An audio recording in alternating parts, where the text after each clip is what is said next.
Hello everyone, welcome to the video. In today's video, we'll discuss how Portugal fumbled a really important win against DR Congo. Um, I know before the match started, everyone was expecting that Portugal will score 3-4 goals and will win with a big margin. But eventually things went south and Portugal did not score goals good enough. Portugal just was not good enough into yesterday's match. Congo was, on the other hand, really good.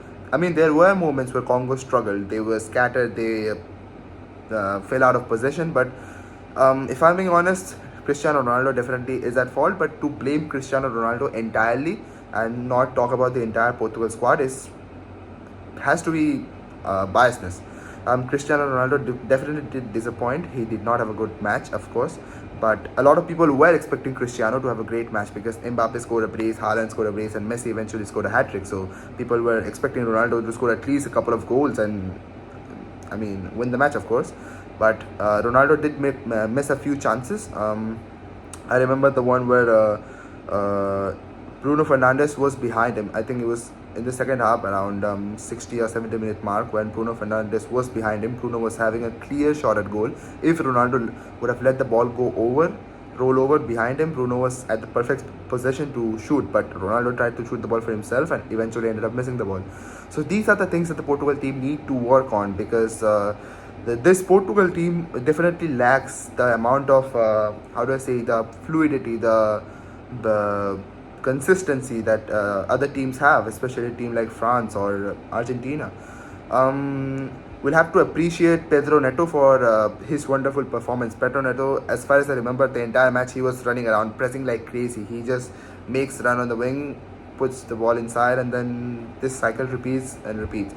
To be honest with you, Cristiano Ronaldo is one of the finest players in the world, even right now. He is a great striker, but his strong suit is not dribbling around making chances. He finishes chances. So we'll have to be honest with ourselves. How many chances did Cristiano Ronaldo get in yesterday's match?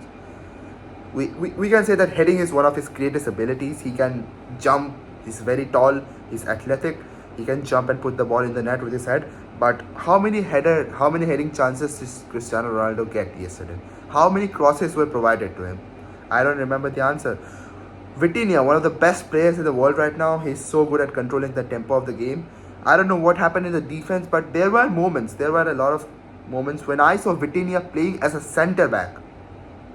I think in the entire match yesterday, if I remember correctly, Vitinha had only one attempt at running towards the goal and trying to shoot. In the entire 90 minutes, Vitinha, when plays for PSG, he makes chances.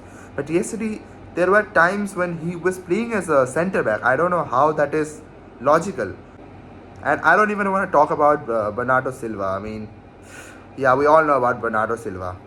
But if we talk about the Portugal midfield, it's João Neves. Of course, João Neves is an amazing player. He scored a goal yesterday. He is so short in height, but he jumps like crazy. In the entire Portugal squad, if you ask me, I'd say the best heading ability right now is João Neves. Yes, ever Cristiano Ronaldo. I'm sorry, but João Neves is such a good player, and he had an amazing match yesterday as well. And we have to talk about Bruno Fernandes. He broke the highest assist in Premier League this year, but I don't know what went wrong. The match was just, everyone was bad yesterday, actually, if I'm being honest. Nuno Mendes, one of the best players in the world, but yeah, just not up to standards for him. If you talk about stats right now, then I can see that Cristiano Ronaldo has less touches than the opponent team's goalkeeper. And you know what's funny? The name of the opponent team's goalkeeper is Lionel Mapasi.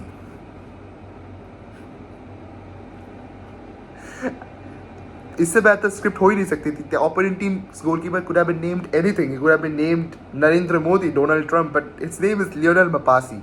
And Cristiano Ronaldo has less touches than him. And this is not the first time this happened. I can see that Ronaldo has fewer touches than the opposition goalkeeper in each of his last 9 matches. As a striker, that is, I don't know what to say. Cristiano Ronaldo definitely is at fault, but the entire Portugal team is to be blamed because this was a lackluster game, if I'm being honest. Portugal team has flair. They have shown that in the past. Rafael Leao, he had so much passion. He punched a player in the face and got a red card just before the World Cup began in a friendly. This shows that the Portugal team had passion, but I don't know, all things went south. And we have to talk about Congo. They are such a good team. They are so physically dominant. There is a player named Muttu Swami in the Congo squad. He is such a good player. The entire Congo team is so physical. They could win any ball in the midfield, which is actually a very big strength for the Congo team. They played immense physical football throughout the entire 90 minutes. They kept on running, pressing, and eventually the Portugal team just failed to match their energy. The entire Congo squad is to be praised. It is a brilliant match, and the goal from the Congo, that was a perfect cross and a header.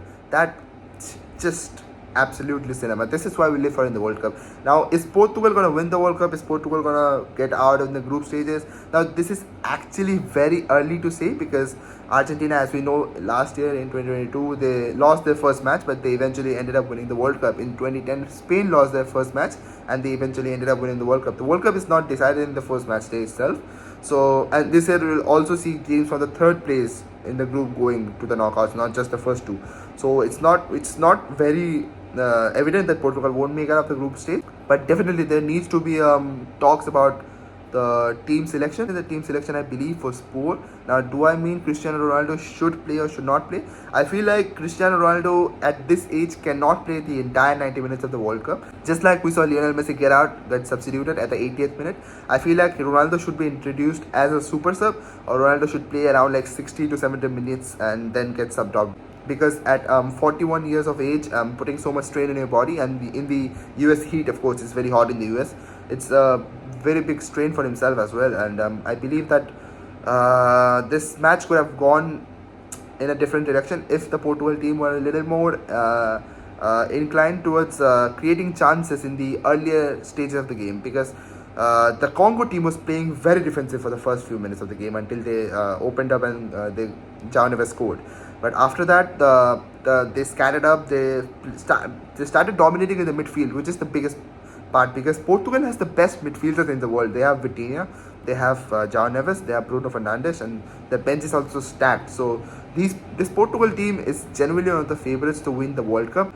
But yeah, it's just not that day. So all we can do is hope, and we'll see you in the next match. And this has been it for the video. I'll make another video discussing the match day of all the group stages, all the matches in one video. That will be about 10 minutes video, let's say. And then let's continue the World Cup and hope we get more banger matches. So yeah, that's it. Thank you.